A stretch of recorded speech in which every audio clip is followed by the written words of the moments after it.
আসসালামু আলাইকুম। প্রিয় দর্শক, অন্য মঞ্চের আলাপচারিতায় আপনাদের সকলকে আমন্ত্রণ জানাচ্ছি। বিএনপির চেয়ারম্যান জনাব তারেক রহমান সাহেবের দেশে ফেরা, তার মায়ের যে স্মরণ সভা, জানাজা, এতে অংশগ্রহণ করা এবং এই সময়টাতে বাংলাদেশে থেকে তিনি যে নির্বাচন পরিচালনা করছেন, এর পেছনে দিল্লির গ্রিন সিগন্যাল রয়েছে। ভারতের সঙ্গে তার একটা সমঝোতা হয়েছে, পশ্চিমা দুনিয়ার সঙ্গে তার একটা সমঝোতা হয়েছে। এইরকম কথা বিএনপি যারা বিরোধী রয়েছেন তারা দশমুখে প্রচার করছেন। জনাব তারেক রহমান সাহেবের ক্যারেক্টার অ্যাসাসিনেশনের জন্য, চরিত্র নষ্ট করার জন্য আমাদের দেশে কতগুলো পেইড সোশ্যাল ইনফ্লুয়েন্সার রয়েছেন, ভাড়া করা ইউটিউবার। জনাব আনিস আলমগীর এদেরকে টোকাই বলে অভিহিত করেন সাংবাদিক। তো তারা সেই নরেন্দ্র মোদীর সঙ্গে, জয়শঙ্করের সঙ্গে, কিংবা যেটাকে বলা হয় ভারতের উত্তরপাড়া মিলিটারি ইন্টেলিজেন্স বা রয়ের সঙ্গে তারেক রহমান সাহেবের কী সম্পর্ক, কী লেনদেন, কি কমিটমেন্ট, এ সকল নিয়ে যে সকল বানোয়াট কথাবার্তা তারা ছড়াচ্ছেন, যেটার বিরুদ্ধে মানে কোনো কথা বলাও যাচ্ছে না, আবার এটা চুপও থাকা যাচ্ছে না। আর এই মুহূর্তে বিএনপি এরকম একটা নাজুক অবস্থার মধ্যে আছে। সেই নাজুক অবস্থার কারণে আসলে বিএনপি কোনো কিছু নাড়া দিতে চাচ্ছে না, তারা যে কোনো মূল্যে নির্বাচনের দিকে যেতে চাচ্ছে। কিন্তু বিএনপি যেভাবে খুব সহজে নির্বাচনী বৈতরণী পার হতে চাচ্ছে, আমার কাছে বিষয়টা অতটা সহজ সরল মনে হচ্ছে না। প্রথমত বিএনপি সেই জুলাই আগস্ট বিপ্লবের পর ধরে নিয়েছিল যে তারা নির্বাচন অতি দ্রুত আদায় করতে পারবে এবং 2024 সনের ডিসেম্বর মাসেই নির্বাচনে তারা একটা টার্গেট করেছিল। এবং ওই সময় আপনাদের মনে আছে যে বিএনপি জনসভা করে সেই ডিসেম্বর মাসের মধ্যে 2024-এর ডিসেম্বরের মধ্যে নির্বাচন তারা দাবি করেছিল। পরবর্তীতে আবার সেটি তারা পিছিয়ে আনে এবং তারা 2025 সনের ডিসেম্বরের মধ্যে নির্বাচনের জন্য জিদ ধরে। এবং এখানে এমন একটা পর্যায়ে চলে আসে যে স্বয়ং তারেক রহমান সাহেব লন্ডন থেকে পয়েন্ট অফ নো রিটার্নে চলে যান যে 2025 সনের ডিসেম্বরে নির্বাচন দিতেই হবে। এরপর যখন ডক্টর মোহাম্মদ ইউনূস হঠাৎ করে খুব বিপদে পড়ে গেলেন এবং ওই সময়টিতে তার আসলে তারেক রহমান সাহেবের সাহায্য সহযোগিতা খুব দরকার ছিল, তিনি ইংল্যান্ডে গেলেন। মূলত গেলেন ইংল্যান্ডে রাজার কাছ থেকে একটা পুরস্কার তিনি গ্রহণ করবেন, এটার ওসিলায়, কিন্তু তার আসল উদ্দেশ্য ছিল তারেক রহমান সাহেবের সঙ্গে বৈঠক। এবং তিনি সেই বৈঠকে তারেক রহমান সাহেবের সঙ্গে যে সমঝোতা করলেন, সেখানে এই যে এখন যে নির্বাচনের শিডিউলটি ঘোষণা করা হয়েছে মূলত সেই সমঝোতার ফল। বিএনপি এখন পর্যন্ত ডক্টর মোহাম্মদ ইউনূসের কমিটমেন্ট এবং নির্বাচনের তফসিল এবং ডিসেম্বর মাসের তাদের যে টার্গেট ছিল 2025-এর, সেটার পরিবর্তে 2026-এর ফেব্রুয়ারিতে যে নির্বাচন হচ্ছে, এটার উপর পরিপূর্ণ আস্থা এবং বিশ্বাস রেখে চারিদিকে যে আওয়াজগুলো হচ্ছে, কথাবার্তাগুলো হচ্ছে, কনস্পিরেসির যে সকল শব্দ শোনা যাচ্ছে, সব কিছুকে অ্যাভয়েড করে তারা বিপুল বিক্রমে সামনে এগিয়ে যাচ্ছে। এখানে যে সমস্যা, সেই সমস্যা হলো যে আমাদের দেশের প্রচলিত প্রথা হলো বাড়া ভাতে সবসময় ছাই পড়ে, এটাই বাস্তবতা। তো সেক্ষেত্রে একেবারে তীরে এসে নৌকা ডোবা, বাড়া ভাতে ছাই পড়া, এই জিনিসগুলো যে বাঙালির প্রাত্যহিক জীবনে অহরহ ঘটে এবং বাংলা প্রবাদ এবং প্রবচনে যে এই জিনিসগুলো থাকে, এই বিষয়গুলো আমাদেরকে স্মরণ রাখতে হবে। ফলে বিএনপি যে নির্বাচনের পথে যাচ্ছে, গণতন্ত্রের পথে যাচ্ছে, এটা যেভাবে তারা মানে যে প্রাইম ফ্যাক্টর হিসেবে ট্রিট করে তারা যেভাবে এগুচ্ছে, তার সঙ্গে সঙ্গে তাদের বিরুদ্ধে যে চক্রান্ত হচ্ছে, যে দুর্নামগুলো, যে বদনামগুলো, যে কলঙ্কগুলো তাদের উপর আরোপ করার চেষ্টা করা হয়েছে, সেই বিষয়গুলো তাদেরকে মোকাবেলা করতে হবে এবং এটা না করলে বিএনপি ভুল করবে। এই মুহূর্তে বিএনপি বিরোধী যারা লোকজন আছে তারা বিএনপিকে ট্যাগ দিতে চাচ্ছে যে তারা ভারতের সঙ্গে একটি দস্তখত বা গোলামি চুক্তি স্বাক্ষর করে তারা বাংলাদেশে আসছে। সেই গোলামি চুক্তিগুলো কি হতে পারে? ইন্টারনেটে বিএনপি বিরোধী যারা লোকজন তারা বলে বেড়াচ্ছে যে শেখ হাসিনার জমানাতে ভারতের সঙ্গে যে দ্বিপাক্ষিক চুক্তিগুলো হয়েছে, কোনো রকম প্রশ্ন ছাড়া এই চুক্তিগুলো বাস্তবায়ন করতে হবে। আর এটা যদি জনগণের মধ্যে প্রচার করা যায়, ভারত বিরোধী মনোভাবকে চাঙ্গা করা যায়, তাহলে বিএনপি এবং আওয়ামী লীগকে ট্যাগ দিয়ে ভারতের দালাল হিসেবে একই ক্যাটাগরিতে ফেলানো যায়, এবং সেই কাজটি যারা বিএনপি বিরোধী তারা করে যাচ্ছে। তারা আরো বলার চেষ্টা করছে যে সাবেক স্বৈরাচার, সাবেক ফ্যাসিবাদ শেখ হাসিনার সঙ্গে তারেক রহমান সাহেবের টেলিফোনে কথা হয়েছে, 7 মিনিট, 8 মিনিট, 10 মিনিট কথা হয়েছে। তারা বলার চেষ্টা করছে যে সংসদ ভবনে এসে জয়শঙ্করের সঙ্গে তারা ঘণ্টাধিক, 1 ঘন্টার চেয়ে বেশি সময় তারা একান্ত বৈঠক করেছে। তারা বলার চেষ্টা করছে যে আওয়ামী লীগকে রাজনীতিতে পুনর্বাসন করার জন্য বিএনপি সাহায্য করবে, এবং তারেক রহমান সাহেব প্রধানমন্ত্রী হওয়ার সঙ্গে সঙ্গে আওয়ামী লীগ প্রথমে রাজনীতি করার সুযোগ পাবে, এরপরে শেখ হাসিনা বাংলাদেশে আসার সুযোগ পাবে। এই সকল কথাবার্তা কিন্তু বলা হচ্ছে। তো এই সকল কথার কোনো জবাব হয় না, ফলে বিএনপি জবাব দিচ্ছে না, কিন্তু এগুলো তলে তলে কিন্তু ভীষণ রকম একটা এন্টি ভারত সেন্টিমেন্ট এবং এন্টি বিএনপি সেন্টিমেন্ট তৈরি হচ্ছে, এবং এটা কাঁপছে, ট্রাম্বলিং ইন ফিয়ার। এর মধ্যে বিএনপির বেশ কয়েকজন নেতা, সালাউদ্দিন সাহেব, তারপর আমির খসরু মাহমুদ চৌধুরী, তাদেরকে ভারতের দালাল বানিয়ে নানা রকম ট্যাগ দেওয়া হচ্ছে। দলের মধ্যে বেগম খালেদা জিয়ার মৃত্যুর পর যারা খালেদাপন্থী হিসেবে পরিচিত ছিলেন তাদের একটি অংশ, মির্জা ফখরুল সাহেবকে বাদ দিয়ে সালাউদ্দিন সাহেবকে দলের মহাসচিব করা হবে, এটা নিয়ে একটা বিতর্ক। রুহুল কবির রিজভী বনাম সালাউদ্দিন সাহেব, এটা নিয়ে একটা দ্বন্দ্ব। এই জিনিসগুলো তারেক রহমান সাহেবকে ফেস করতে হচ্ছে। একই সঙ্গে নানা পক্ষের নানা চক্রান্ত, নিরাপত্তা হুমকি এবং দেশের অর্থনীতি, সামাজিক প্রেক্ষাপট সব মিলিয়ে বিএনপিকে রীতিমতো নাস্তানাবুদ করে ছাড়ছে। আর সেই নাস্তানাবুদের মধ্যে যদি এরকম একটি প্রচার চালানো হয় যে আগামীতে শেখ হাসিনা বাংলাদেশে আসবেন এবং তারেক রহমান সাহেবের হাত ধরে বিএনপির জমানাতে বিএনপি ক্ষমতা আসার সঙ্গে সঙ্গে আওয়ামী লীগ বাংলাদেশে ফিরে আসবে, এই ন্যারেটিভগুলো যারা প্রচার করছেন তারা যদি সফল হয়ে যান আগামী 1 মাসের মধ্যে, জানুয়ারি মাসের মধ্যে, তাহলে আপনি ধরে নিতে পারেন যে ফেব্রুয়ারির নির্বাচনের জয় পরাজয়, বিএনপির অস্তিত্ব সব কিছুই কিন্তু একটা হুমকির মধ্যে পড়বে। তো এটাকে আসলে অনেকটা স্যাটায়ার করার জন্য মূলত এখানে আজকে শিরোনামটা তৈরি করেছি।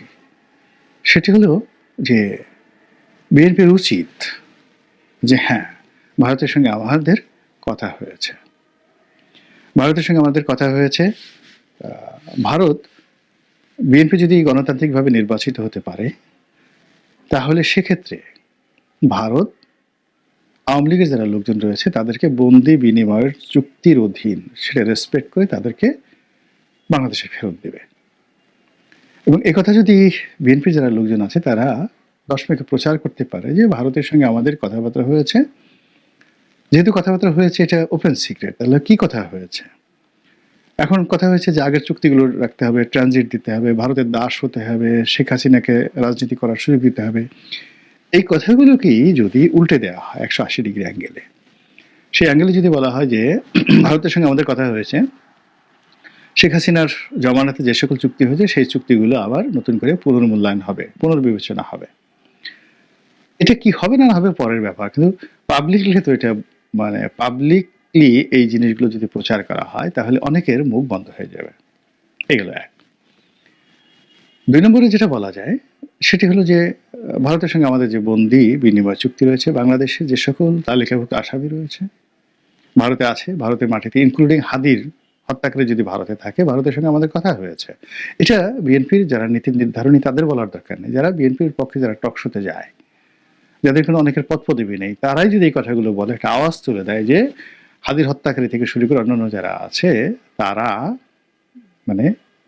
বাংলাদেশে বন্দি বিনিময় চুক্তি অনুযায়ী প্রত্যাবর্তন করা হবে তাদেরকে, এবং স্বয়ং শেখ হাসিনাকে বাংলাদেশে বিচারের মুখোমুখি করার জন্য একটি গণতান্ত্রিক সরকারের অধীনে যে বিচারালয় থাকবে সেখানে ভারত তাদেরকে ফেরত দিতে রাজি।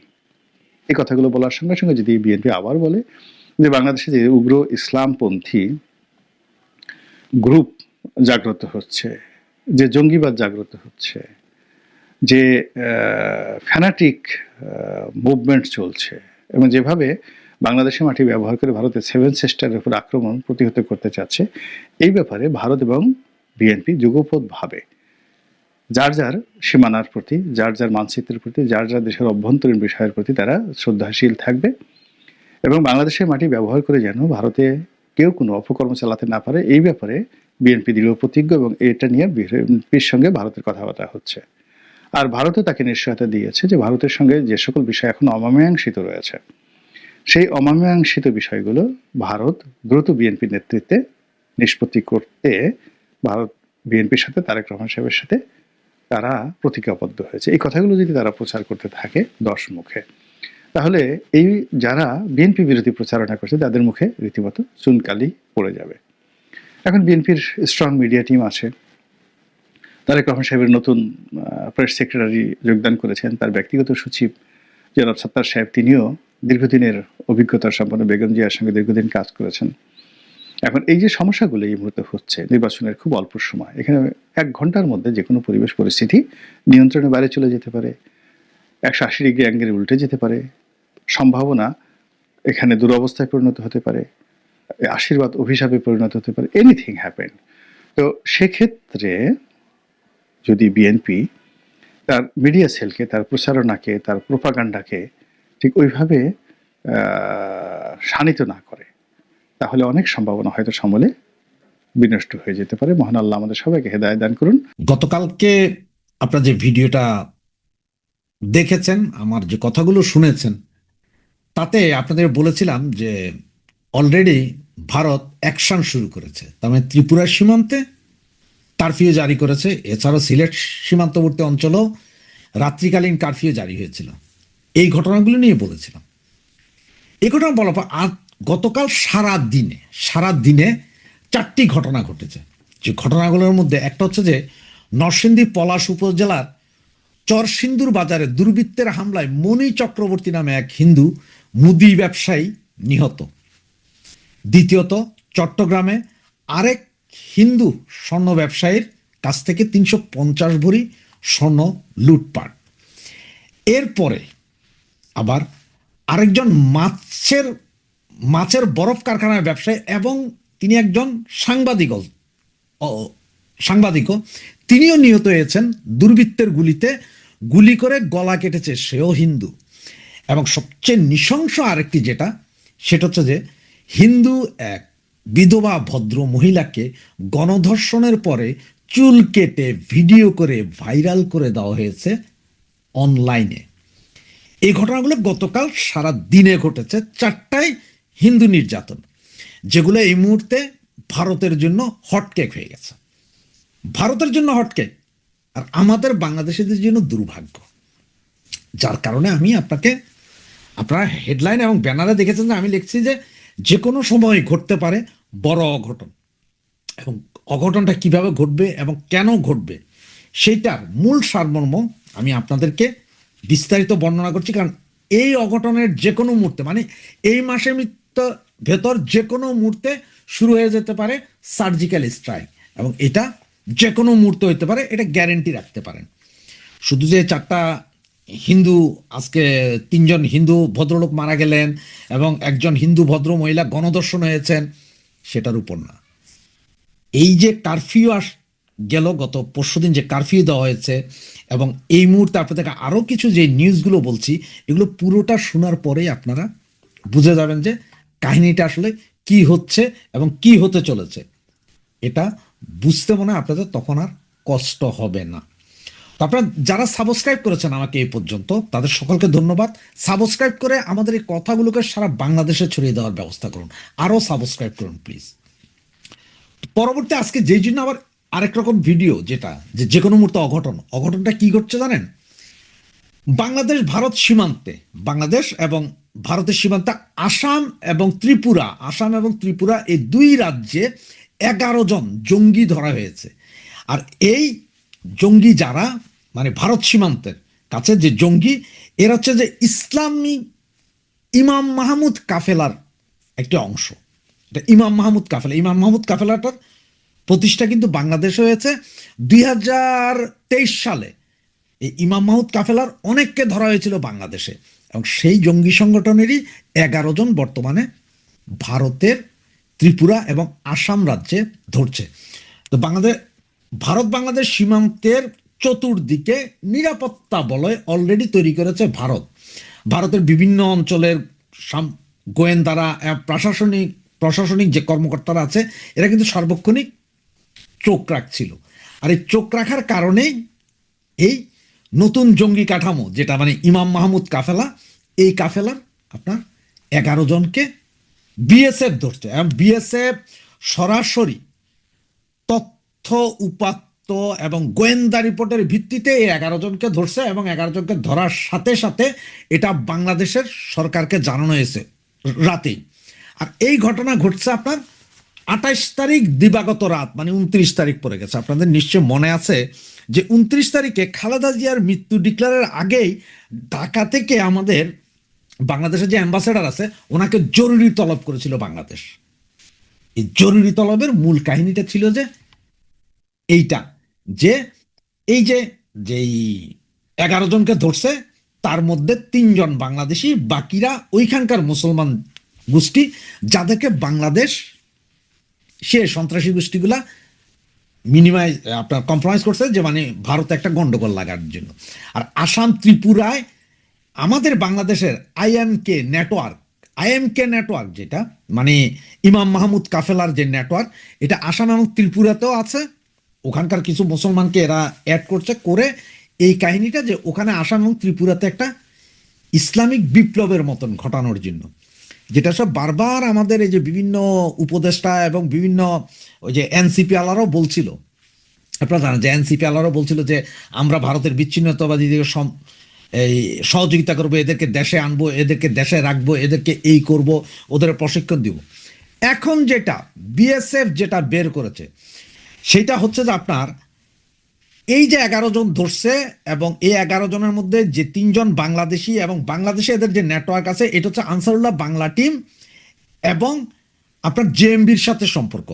এই ইমাম মাহমুদ কাফেলা হচ্ছে যে জেএমবি এবং আনসারুল্লাহ বাংলা টিমের সমন্বিত গঠিত আইএমকে একটা সংগঠন। আর এই সংগঠন দ্বারাই তারা চালাইতে চাচ্ছে একটা কাহিনী। এবং ওখানে যে 2 জন বাঙালি ধরা হয়েছে, 3 জন, তার মধ্যে একজনের নাম হচ্ছে ওমর, আরেকজনের নাম হচ্ছে খালেদ এবং ওমর এরা স্বীকার করেছে যে গত 1 বছর যাবৎ ইন্ডিয়ার কিছু সন্ত্রাসী গ্রুপকে ওরা কাজ করছে, এবং বাংলাদেশের কিছু ছেলেপেলে আছে জিহাদি মনোভাবপূর্ণ, এদেরকে বাংলাদেশের পার্বত্য চট্টগ্রামে সাবেক সেনাবাহিনীর কিছু কর্মকর্তা এবং বর্তমান সেনাবাহিনীতে অবস্থিত কিছু কর্মকর্তা মিলে ট্রেনিং দিয়েছে। আর ট্রেনিংয়ের সময় তাদের কাছ থেকে যেসব অস্ত্রশস্ত্র উদ্ধার হয়েছে, যে অস্ত্রশস্ত্র নিয়ে ইন্ডিয়া থেকে যে অস্ত্রশস্ত্র তারা ইন্ডিয়ায় ঢুকছিল, সেগুলোরও অনেকগুলো অস্ত্রশস্ত্র অলরেডি উদ্ধার করছে হচ্ছে যে বিএসএফ। আর এই নেটওয়ার্কের পুরাটার শিকড় হচ্ছে যে বাংলাদেশ, মানে এরা বাংলাদেশে হচ্ছে যে মূল কাহিনী এই নেটওয়ার্ক, এবং সীমান্ত পার হইয়া রেডিক্যাল কার্যক্রম চালাচ্ছে ইন্ডিয়াতে, মানে ইন্ডিয়াকে অস্থিতিশীল করো।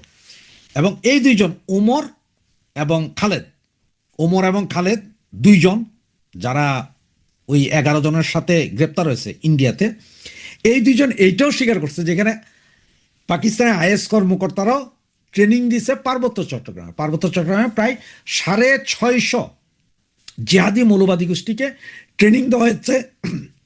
এর মধ্যে রোহিঙ্গা আছে কিছু, আর বাঙালি আছে ম্যাক্সিমাম। এর মধ্যে 80% বাঙালি, 10% রোহিঙ্গা এবং 10% ইন্ডিয়ার বিভিন্ন অঞ্চলের কিছু সন্ত্রাসী গোষ্ঠী। এদেরকে আইনা ওই যে আপনার ইন্ডিয়ার 2-3টা ওই সাইডের যে সন্ত্রাসী গোষ্ঠী, এদেরই নিয়ে নাকি এই ট্রেনিং ক্যাম্প চালু করছে। তার মধ্যে এটা সবগুলোই আমাদের বাংলাদেশ সেনাবাহিনীর সাবেক অবসরপ্রাপ্ত কর্মকর্তা এটা শিওর করছে, এবং সাথে আছে আপনার কিছু বর্তমান কর্মকর্তা। আপনারা সবাই জানেন যে ত্রিপুরার পার্বত্য চট্টগ্রাম জনসংযোগ সমিতি আছে, PCJSS, এরা সশস্ত্র, এবং 2024 সালে 13 জন সদস্য ভারতীয় ভূখণ্ডে প্রবেশের পর ধরা পড়ে, যাদের অনেকেই সশস্ত্র সংঘর্ষে আহত অবস্থায় ছিলেন। 2024-এর লাস্টে, মানে নভেম্বর ডিসেম্বরের দিকে, এটা 2024-এ।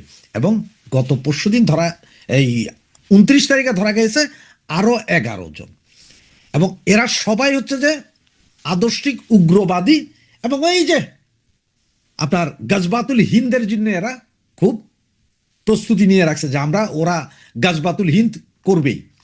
এই হচ্ছে যে এই যখন অবস্থা, তখন ভারত কিন্তু অলরেডি এটা বাংলাদেশকে জানাইছে, এবং ওখানে যারা জঙ্গি আপনার যাদেরকে ধরছে, তার মধ্যে বাংলাদেশি যে তিনজনের দুইজনের নাম জানা গেছে, ওমর এবং খালেদ।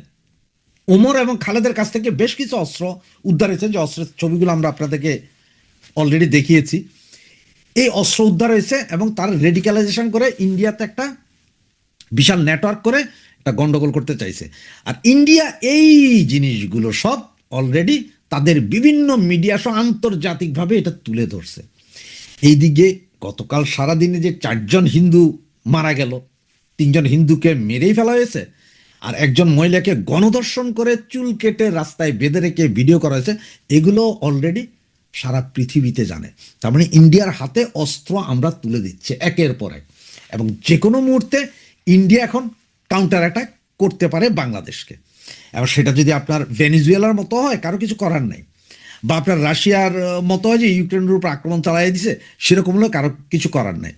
যার কারণেই আপনার ত্রিপুরা সীমান্তে টোটাল আপনার কারফিউটা জারি করছে, কারণ হচ্ছে যারা সমস্ত খবর সমস্ত কিছু নিয়েই এটা করছে। এবং বাংলাদেশ সেনাবাহিনী নাকি অস্ত্রশস্ত্র সহ বর্ডার ক্রস করার জন্য এই জঙ্গিগুলোকে সহযোগিতা করছে। এখন এটা এমন একটা অবস্থা যে ত্রিপুরার গোমতী ও ধলাই জেলা সরাসরি কিন্তু বাংলাদেশের পার্বত্য অঞ্চলের সঙ্গে এখন দীর্ঘদিন যাবৎ সশস্ত্র উত্তেজনা চলছে। এবং আপনার গত ভিডিওতে আমি বলেছিলাম যে ইউপিডিএফ যেটা, আবার আপনার এখানে এই যে ওমর আর খালেদ কিন্তু সরাসরি ইউডিপি এর নেটওয়ার্কে ছিল ওরা। এবং ইউপিডিএফ কোনটা? ইউপিডিএফ যেটা আমাদের সশস্ত্র বাহিনী নিয়ন্ত্রণ করে, যে ইউপিডিএফ তো অবশ্য 4টা আপনার ভারত ইয়েতে বাংলাদেশের পার্বত্য অঞ্চলে 4টা গ্রুপ আছে। জেএসএস আছে, সন্তুল আর্মার গ্রুপ, ওটা অবশ্য এখন নিষ্ক্রিয়। জেএসএস সংস্কারপন্থী গ্রুপ, ওরা এখন অস্ত্র হাতে নিছে। ইউপিডিএফ প্রসিদ্ধ গ্রুপ, ওরাও অস্ত্র হাতে। ইউপিডিএফ গণতান্ত্রিক গ্রুপ, ওদের কাছেও অস্ত্র আছে। কুকিচিনের কাছেও অস্ত্র আছে। এবং ইউপিডিএফ আরেকটা আছে যেটা সেনাবাহিনী নিয়ন্ত্রণ করে, সেনাবাহিনী প্রশিক্ষণ দেয়, সেনাবাহিনীর সদস্যরা ওই ইউপিডিএফ এর নাম দিয়ে বাকিগুলোরে মারে। সেই সেনাবাহিনীর অংশটা, সেনাবাহিনীর সেই লোকগুলাই এখন এই ইউপিডিএফই ইন্ডিয়ার বিভিন্ন অঞ্চলে ঢুকার চেষ্টা করতেছে এবং সেখানে ইন্ডিয়াকে অস্থিতিশীল করার চেষ্টা করতেছে। এই রিপোর্টটা পাওয়ার পরে এবং এই 11 জন ধরার পরে, এবং যে 2 জন বাংলাদেশের নাম বললাম, ওমর এবং খালেদ যখন সরাসরি স্বীকার করলো যে ওরা ইউপিডিএফ এর অরিজিন কর্মী, এখন আইএমকে নেটওয়ার্কের সাথে যুক্ত, যেটা আপনাদের বললাম যে ইমাম মাহমুদ কাফেলা, এই সবগুলো জানার পরে এবং তারা এটাও স্বীকার করলো যে তাদের ট্রেনিং সমস্ত কিছু বাংলাদেশ সেনাবাহিনীর নিয়ন্ত্রণে হয়, এবং 1 বছর ধরে ইন্ডিয়াকে অস্থিতিশীল করার জন্য বাংলাদেশ সেনাবাহিনীর সাবেক 25 জন সেনা কর্মকর্তা বাই রোটেশন এদেরকে ট্রেনিং দিচ্ছে পার্বত্য চট্টগ্রামের ভেতরে, এবং ট্রেনিং দিয়ে তাদেরকে ইন্ডিয়ার দিকে পাঠানো হচ্ছে। এগুলো সব রিপোর্ট অলরেডি বাংলাদেশ সরকারের কাছে আছে, যেটার ভয়ে ইন্ডিয়ান অ্যাম্বাসেডারকে ডাকছিল, কারণ এই ঘটনা যখন চাউর হয়ে যাবে হয়তো অ্যাম্বাসির উপর আক্রমণ হইতে পারে, আবার ইন্ডিয়া হয়তো সমস্ত অ্যাম্বাসির সবগুলো ধরে ফেলতে পারে ওইখানে, এবং যে কোনো মুহূর্তে সার্জিক্যাল স্ট্রাইক এ পার্বত্য চট্টগ্রাম সহ ওই যে ঢাকা শহরে সেনাবাহিনীর একটা আছে না, ক্লাব আছে না, কি জানি ক্লাব, সেনা ক্লাব না কি, ওইটার ভিতরেও যে কোনো মুহূর্তে চালাইয়া দিতে পারে অ্যাটাক। এবং এই গ্রুপ পুরাটা কে চালনা করতেছে, পয়সা করে দিচ্ছে হচ্ছে যে বাংলাদেশ সেনাবাহিনীর অংশ, এবং পাকিস্তানের ইন্টেলিজেন্স ব্রাঞ্চ এখানে টাকা পয়সা এবং অস্ত্রশস্ত্র দিচ্ছে। এই খবরের পরেই ইন্ডিয়ান নড়ে চড়ে বসছে, এবং এই জন্যই বলছে আপনাদের যে কোনো মুহূর্তে, মানে এই জানুয়ারি মাসের যে কোনো মুহূর্তে সার্জিক্যাল স্ট্রাইক হওয়ার সম্ভাবনা আছে। দেখতে থাকুন কি হয়, এবং আমার কাছে যখনই যা নিউজ আসবে আপনাদের জন্য উন্মুক্ত নিয়ে আসবো তৎক্ষণাৎ। জয় বাংলা, জয় বঙ্গবন্ধু।